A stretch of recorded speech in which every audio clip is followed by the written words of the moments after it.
clearly stated And that the Constitution of India says we the people of India. You don't even know the Constitution of India of India or the preamble of the Constitution of India. One minute. Have you taken even a look at the preamble of the Constitution of India, which says media.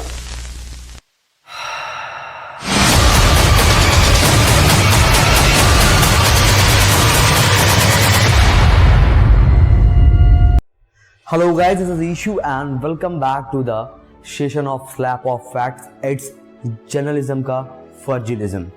तो आज चर्चा करेंगे बहुत ही important personality के बारे में, the warrior of Indian media.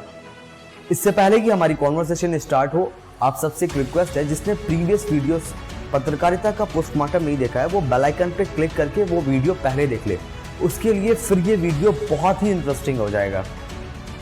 Actual में इन्हें कहते हैं जर्नलिस्ट, बट जो हमारी भारतीय मीडिया को विश्व में 150वें नंबर तक गिरा दिया है वो तो कोई सुरमाई है, वॉरियर, तो हम उन्हें वॉरियर्स कहते हैं। आइए चलिए जानते हैं कि इंटरनेशनल जर्नलिज्म और भारतीय पत्रकारिता में डिफरेंस क्या है, इन दोनों की रिपोर्टिंग कैसी होती है, इन दोनों की न्यूज कैसी होती है, इन दोनों के डिबेट्स कैसे होते हैं, आखिर दोनों में क्या बेसिक डिफरेंस है। आइए चलिए जानते हैं। प्रॉफिट के टाइम में कॉन्डोम नहीं थी, प्रॉफिट के टाइम में कॉन्डोम नहीं थी, प्रॉफिट के टाइम में बर्थ कंट्रोल पिल नहीं थी, तो फिर उसको लेके कैसे वहां पर कुछ लिखा हो सकता है? Discussion now about education. Mr. Yang, will stay with you. Here in Houston, the school district is facing yet another year of spending cuts. Like schools across the country, the system faces many challenges. One of them, thousands of students are leaving traditional public schools and going to charter schools. You're the most vocal proponent on this stage for charter schools. You have said that Democrats who want to limit them are, quote, just jumping into bed with teachers' unions and doing kids a disservice. Why isn't taxpayer money better spent on fixing traditional public schools? ये थी international journalism. आप जरा देखिए इनके topics कितने selected हैं और ये किस तरीके से अपने टॉपिक को चूज कर रहे हैं। इनके टॉपिक से ही लगता है कि ये अपने देश को बहुत ही बूस्ट करके आगे लेके जाना चाह रहे हैं। इनके topic education, environment, technology, weapons, पता चल रहा है कि ये बहुत ही फास्ट ग्रो होने वाली कंट्री है और इनके पॉलिटिशियंस को ये बुला के उसको रिजॉल्व करा रहे हैं।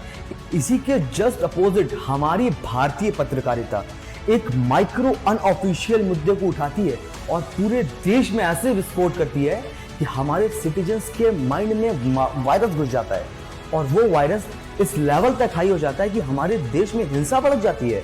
हिंसा के बाद हमारे देश का बंदा किसी दूसरे बंदे को मार देता है। ये है हमारी भारतीय पत्रकारिता की रिपोर्टिंग और ये है हमारे जर्नलिस्ट की रिपोर्टिंग और उनके जो टीवी के डिबेट्स हैं, उनके टॉपिक्स, और इस तरीके से हमारे देश को, पूरे देश को बर्बाद कर रहे हैं और अपना नाम पूरे विश्व में गिराते चले जा रहे हैं लगातार। दुनिया में जहां भी जर्नलिस्ट होंगे उनका एजुकेशन सिस्टम ऑलमोस्ट सेम ही होता है, सभी का सेम होता है। तो आखिर क्या क्राइटेरिया जो इंटरनेशनल जर्नलिज्म के पास है और क्या क्राइटेरिया जो हमारे जर्नलिज्म के पास है, इन दोनों में इतना डिफरेंस क्यों है? वो टॉप पर जा रहे हैं और हमारी भारतीय पत्रकारिता लगातार गिरती जा रही है। आखिर रीजन क्या है? चलिए आज थोड़े टेक्निकल मुद्दे पे बात करते हैं कि what is characteristic of genuine and superior journalist. So now I would like to elaborate in front of you the basic characteristic of superior and genuine journalist. वैसे तो बहुत सारे कैरेक्टरिस्टिक और बहुत सारे क्राइटेरिया जर्नलिस्ट के लिए होते हैं, लेकिन बेसिक 5 क्राइटेरिया ऐसा होता है जो पूरे हर जगह फॉलो होता है। First one is high ethical standard, second is curiosity, third is masterful interpersonal skills, fourth oriented details, fifth persistent.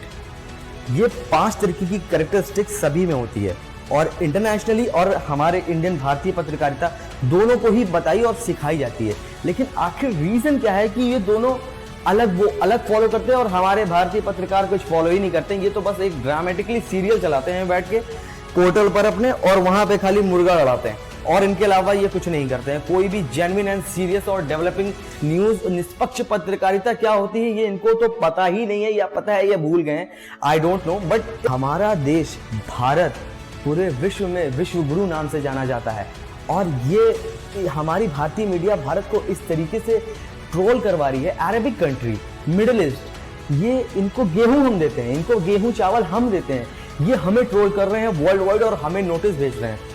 ये इसका ओरिजिन पता करिए कि ओरिजिन क्या है। ओरिजिन के पास जब जाएंगे तो पता चलेगा सिर्फ करप्टेड 150वें नंबर की पत्रकारिता और पत्रकार हमारे, इनकी वजह से आज इंडिया को विश्व स्तरीय लेवल पर इंसल्टिंग फील करना पड़ रहा है। तो ये रीजन था कि हमारी भारतीय पत्रकारिता की वजह से हमारे भारत देश को विश्व स्तरीय लेवल पर इंसल्ट फील करना पड़ रहा है। बात काफी हॉट हो रही है और गर्म हो रही है। तो अब बात करते हैं थोड़ी सी इंटरटेनिंग और थोड़ी सी अपनी लेंथ और लाइन को हटाते हैं, डाइवर्ट करते हैं। तो आपको बताते हैं कि हमारी भारतीय पत्रकारिता डरती भी नहीं है किसी से, और इंटरनेशनल लॉ, इंटरनेशनल रेगुलेशन, इन सबको अपने जूते की नोक पर रखती है। ये हमारी भारतीय पत्रकारिता का रूप है। लेकिन बात हमारी बहुत ज़्यादा सीरियसली जा रही है। तो चलिए बताते हैं कि हमारी भारतीय पत्रकारिता आखिर खेल कहाँ रही है। जैसे हमें कंट्रोल करने के लिए पुलिस होती है, वैसे मीडिया को कंट्रोल करने के लिए यूनाइटेड स्टेट में एक ऑर्गेनाइजेशन है, एक तरीके से आप उसको मीडिया की पुलिस कह सकते हैं, जिसे FCC कहा जाता है, फेडरल कम्युनिकेशन कमीशन। और उसके कुछ लॉज हैं, उसके कुछ रेगुलेशन हैं जो इंटरनेशनल पूरे विश्व के जर्नलिज्म पे लागू होते हैं। लेकिन भाई साहब हमारी मीडिया अलग ही खेल रही है, उसको फर्क ही नहीं पड़ रहा है FCC क्या है, रेगुलेशन क्या है, कैरेक्टरिस्टिक क्या है और मास मीडिया के अंदर का क्राइटेरिया क्या है, उसको घंटा फर्क नहीं पड़ रहा है किसी से।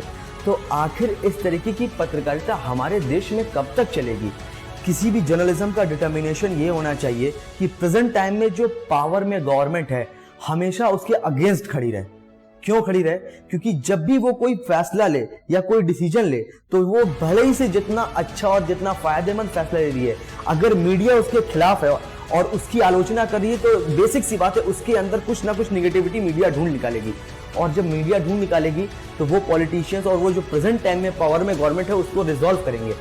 ये तरीका होता है देश को बहुत तेजी से बूस्टअप और आगे लेके जाने का और बड़े बड़े मुद्दे को बहुत ही ईजी वे में सॉल्व कर देने का। ये डिटर्मिनेशन हमारी पत्रकारिता के पास नहीं है, था कभी, अब नहीं है। कुछ पत्रकार ऐसे भी हैं जो डायरेक्टली क्वेश्चन करते हैं गवर्नमेंट से।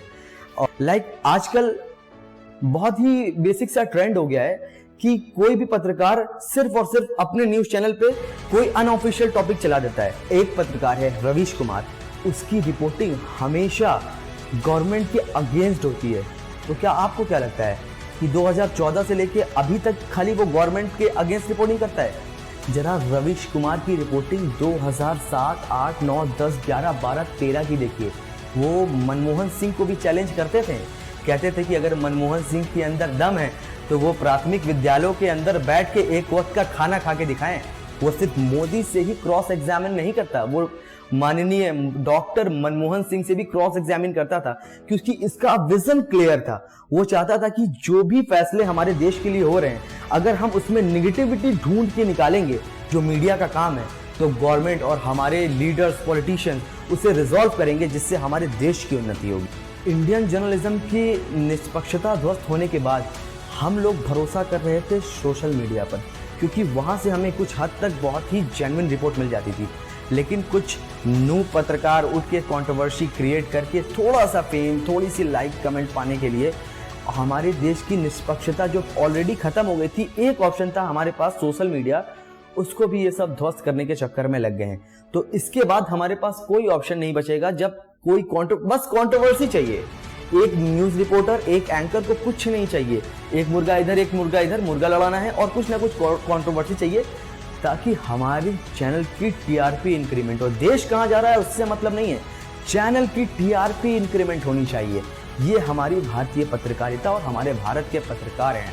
तो आइए चलिए एक नज़र डालते हैं हमारे एंकर और इंटरव्यूअर जो नूब हैं और कंट्रोवर्सी क्रिएट करते हैं सोशल मीडिया पे।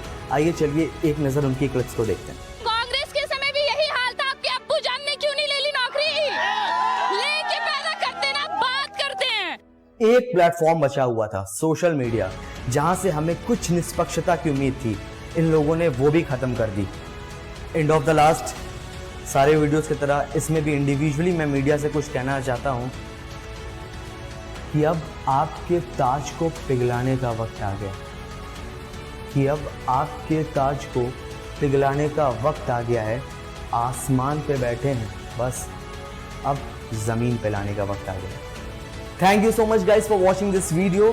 और जिसने हमारा प्रीवियस वीडियो पत्रकारिता का पोस्टमार्टम नहीं देखा है वो आई बटन पे क्लिक करे और पहले जाके देखे पत्रकारिता का पोस्टमार्टम, जहां से उसको पता चलेगा कि भारतीय पत्रकारिता विश्व में कितने नंबर पर है। वीडियो पे कमेंट करें, लाइक करें, शेयर करें और ज्यादा से ज्यादा सपोर्ट करें और इसको शेयर करें। अगला वीडियो जो होने जा रहा है वो बहुत ही अलग होने जा रहा है। वो कितने लोगों के चेहरे से पट्टी उतारेगा। उस वीडियो की टेक्निकलिटी अगर आपने समझ लिया तो काफी सारे चेहरे के ऊपर से नकाब उतर जाएंगे। What is patriotism and what is nationalism. मिलते हैं नेक्स्ट सेशन में, तब तक के लिए धन्यवाद एंड नमस्कार।